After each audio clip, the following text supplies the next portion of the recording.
안녕하세요.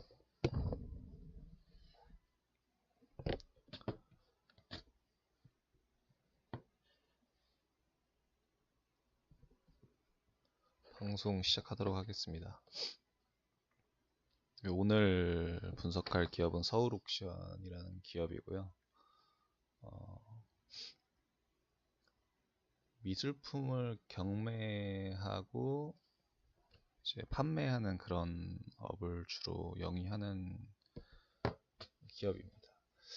현재 시가총액 같은 경우는 한 1200억 정도 되고, 가격은 2021년 고점으로 많이 빠져 있는 상태고,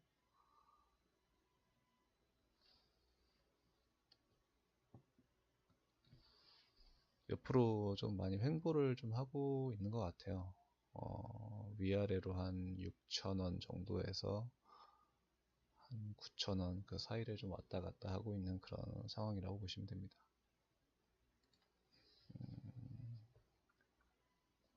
투자 포인트는 경기가 좋아지고 있다. 그러면서 소비가 증가하면 결국엔 사치품까지도 이제 이어질 거다라는 게 투자 포인트고요. 두 번째는 이제 그에 따라서 미술품 경매 낙찰 금액이 증가를 하고 있다. 11월 같은 경우는 이제 샤갈의 꽃다발이라는 작품이 94억 정도에 낙찰이 되면서 11월 오프라인 경매가 230억이 넘는 249억 정도에 낙찰이 됐습니다. 그래서 최근 한 몇 년 사이에서 가장 큰 낙찰 금액을 기록을 한 상황이고요. 그뿐만 아니라 10월 달 같은 경우도 상반기보다는 낙찰 금액이 좀 잘 나왔어요. 그러면서 지금 미술품 경매 시장 쪽에서 불황을 끝내고 다시 조금 돌아오고 있는 거 아니냐, 그런 이야기들이 나오고 있는 것 같습니다. 세 번째는 이제 서울 옥션 같은 경우는 다른 경매 업체들과 달리 최대 주주가 다른 갤러리를 보유를 하고 있어요. 그래서 그거에 따른 시너지가 다른 옥션주들보다는 나올 가능성이 매우 높고, 그게 네트워크 효과로 이어질 것이다. 그 다음에 네 번째는 이제 최근에 이제 법제화 관련해서 STO 쪽 시장이 열리게 되면 미술품도 상당히 수혜를 받을 수 있다. 그런 이슈로 인해서 또 PER이 올라갈 가능성이 높다. 그래서 이 네 가지가 주요 포인트고요. 다시 이 서울옥션에 대해서 설명을 드리자면, 미술시장 같은 경우는 1차 시장인 화랑, 갤러리라고 하죠. 갤러리와 2차 시장인 경매회사, 서울옥션이나 경쟁업체인 K옥션 같은 그런 경매회사로 이루어져 있습니다. 그 중에서 이제 동사나 K옥션 같은 경우는 이제 재판매 시장인 경매 시장을 이제 주로 하고 있는 그런 기업이라고 보시면 됩니다. 서울옥션 같은 경우는 아까 얘기했듯이 경매 시장, 경매 사업을 주로 하고 있고, 또한 미술품 판매 사업, 그 다음에 미술품 중개 사업, 미술품 담보 대출 사업을 하고 있습니다. 이제 사실은 이제 K옥션 같은 경우는 이제 경매 사업의 매출이 가장 높은데, 이제 서울옥션 같은 경우는 판매 사업의 매출이 더 높습니다. 특히나 이제 2021년, 2020년, 2022년 같은 경우는 이제 경매 매출보다 판매 매출이 월등하게 또 많았고요. 이 판매 매출이라는 거는 쉽게 얘기하자면 재고로 미술품을 가지고 있다가 이제 그 미술품들을 이제 개별 판매해서 거기에 대한 수수료를 좀 차익을 얻는 그런 구조라고 보시면 됩니다.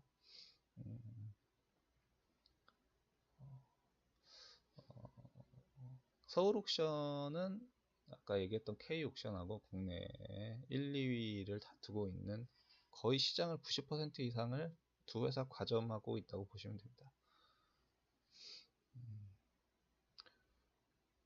그리고 이제 서울 옥션 같은 경우는 아까도 말했듯이 판매 매출이 좀 많은데 K 옥션보다 경쟁 업체인 K 옥션보다 재고 자산이 687억과 309억 정도로 2배 이상이 많습니다. 이제 그렇기 때문에 불황인 상태에서는 이제 관리 비용이 좀 많이 들어간다라고 볼 수 있고요.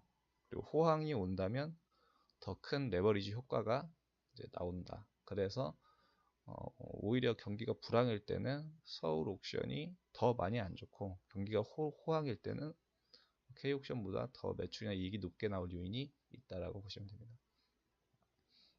경매 매출 같은 경우는 거의 매달 오프라인을 진행을 하고요. 낙찰금은 바로바로 사실은 이제 계산이 가능하기 때문에 그걸로 이제 월별로 계산을 해서 분기 매출을 경매 매출을 이제 추정을 하게 되는데 저번 달 11월 달에 꽃다발이라는 작품이 94억에 낙찰이 됐어요. 이 표를 보시면 제가 그 올해 오프라인 경매 낙찰 금액을 이제 비교를 해놨는데 11월 24일 날 233억, 그 다음에 25일 날 16억을 더해서 약 250억 정도가 됐고 10월 달 같은 경우는 53억 정도가 낙찰이 됐다고 보시면 됩니다. 그리고 보시면 아시겠지만 상반기 같은 경우는 한 30억대, 잘 나와야 40억대 정도가 나왔어요.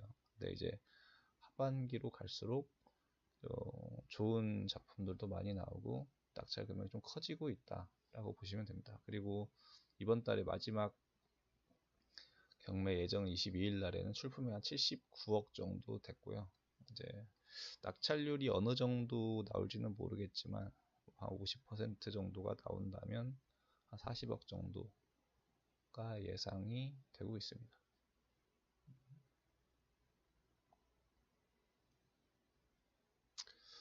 경기가 좋아지면 살아나는 사치제 소비라는 내용인데 보통 이제 미술품 시장의 주기가 한 5년에서 길면 7년 정도로 그렇게 사이클을 가지고 가져왔습니다.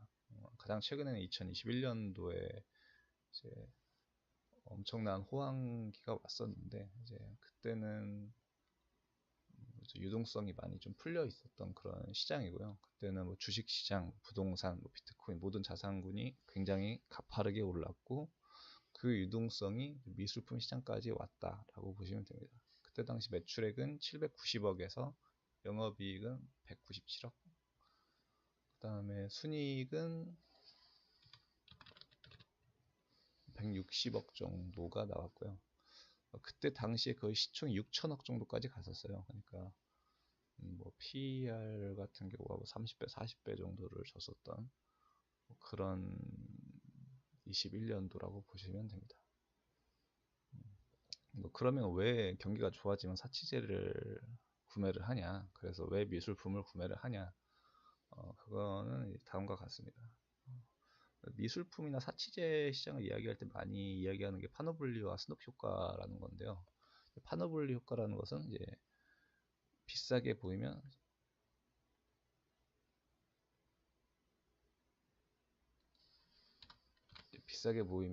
수요가 늘어난다. 그러니까 보통은 수요와 공급 면에서 가격이 저렴해야지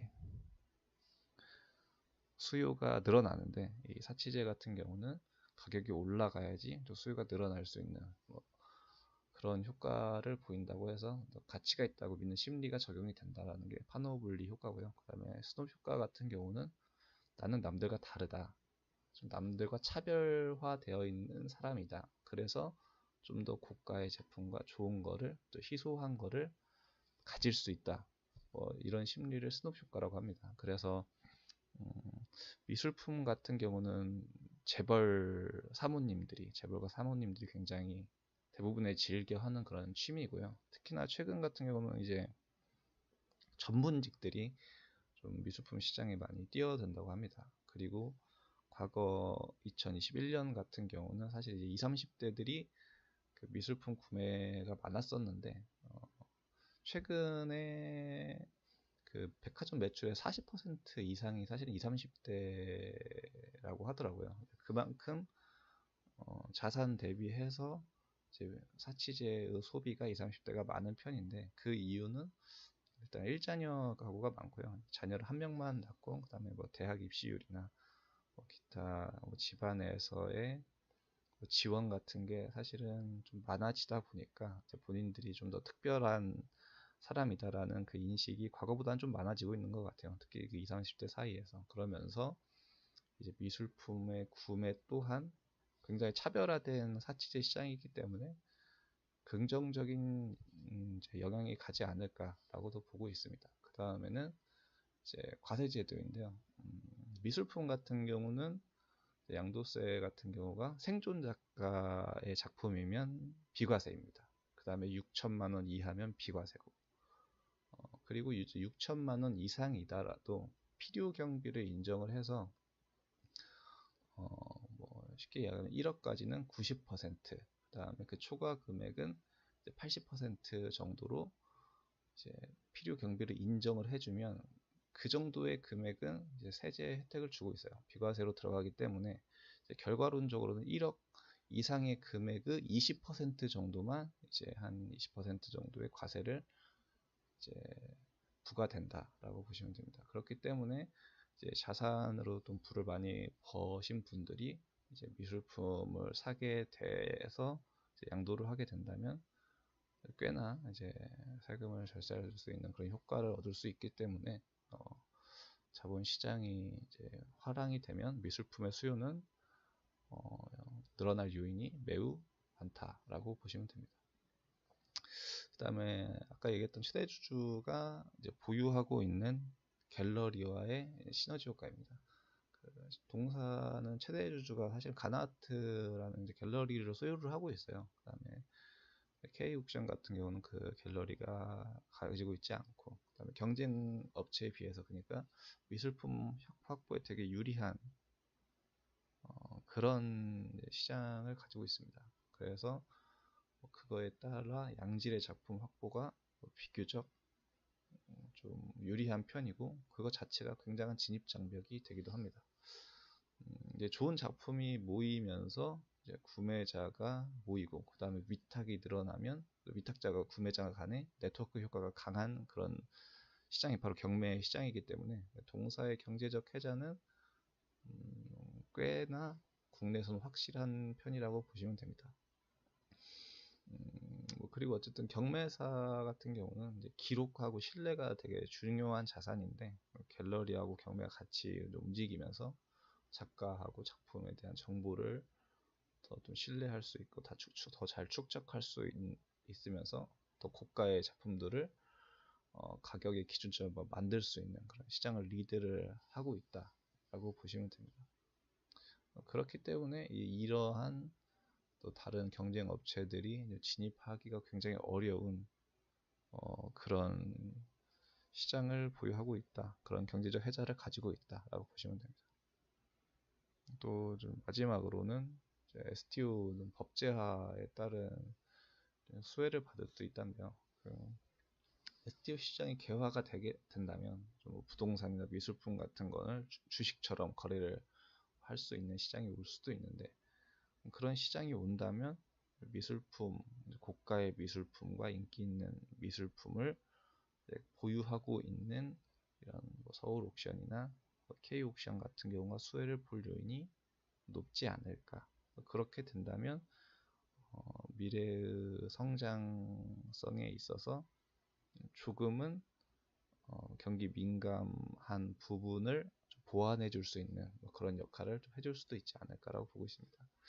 근데 한 가지 걸리는 건 사실은 이제 서울옥션 같은 경우는 서울옥션 자회사, 서울옥션 블루라는 회사에서 STO 사업을 추진을 했었는데 지금은 거의 좀 손을 놓고 있는 상황이에요. 그래서 오히려 STO 시장 쪽이 개화를 된다면 경쟁업체인 K옥션 같은 경우가 더 조금 수혜를 더 받을 수 있는 요인들은 현재까지만 보면 좀 있는 것 같습니다. 그렇다고 하더라도 미술품 쪽 시장에서 워낙에 이제 서울 옥션의 경쟁력이 높기 때문에 수혜를 받을 수도 있지 않을까. 그러면 또 PER이 또 많이 올라갈 수 있지 않을까, 그렇게 보고 있습니다. 밸류에이션을 이제 추정을 해봤습니다. 미술품 경매 수수료 같은 경우는 서울옥션의 사업 보고서에는 나오진 않고요. K옥션 사업 보고서에서 참조를 했는데 위탁 수수료 같은 경우는 10%, 그다음에 낙찰 수수료는 16.5% 정도를 부과를 하고 있는데 이거는 조금 변동성이 또 있다고 하더라고요. 그러니까 예를 들어서 서울옥션 같은 데에서 이제 위탁자한테 이제 위탁을 받고 싶은데, 좋은 작품을 위탁을 받고 싶은데 뭐 K옥션에서는 위탁 수수료를 뭐 굉장히 적게 준대 라고 하면, 이제 서울옥션 같은 경우도 이제 그 작품을 뺏기고 싶지 않으니까 위탁 수수료를 되게 낮게 준다든지 하는 뭐 그런 요인들이 꽤 있다고 하더라고요. 그래서 이 위탁 수수료 10%와 낙찰 수수료 16.5%를 뭐 온전히 다 받거나 이제 그러지는 않는다. 오히려 조금 수수료가 올라갈 수도 있고 낮아질 수도 있다 라고 보시면 됩니다. 그런데 보통은 이제 불황기 같은 경우는 이제 작품을 좀 더 끌어와야 되기 때문에 좀 수수료가 좀 낮아지는 경향이 있고, 활황기에는 좀 더 올라가는 경향이 있다고 합니다. 그래서 불황기에는 더 안 좋고 활황기에는 이익률이 더 올라가는 그런 시장 상황이다라고 보시면 되고요.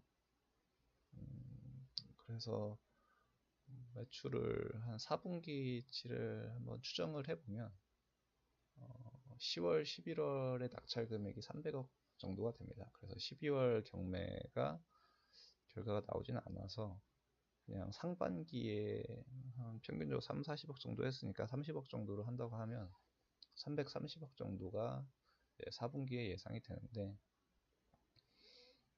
이익률을 뭐 한 15%에서 뭐 한 18% 사이 정도라고 가정을 해보면 50억에서 60억 정도 사이가 나오게 됩니다. 3분기에 그 경매 매출 같은 경우는 16.7억이었어요. 16.7억이었고,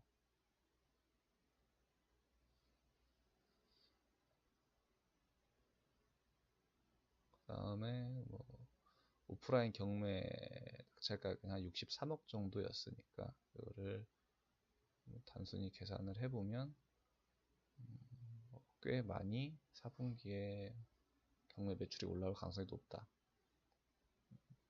거의 한 4, 5배 정도의 경매 매출이 나올 거라고는 생각을 하고 있습니다. 이제 샤갈의 작품 같은 경우가 이제 사실은 낙찰 수수료율이나 위탁 수수료가 얼마가 나올지는 모르겠지만 정상적인 그 수수료가 나온다면 그 정도가 나오지 않을까라고 보고 있고요.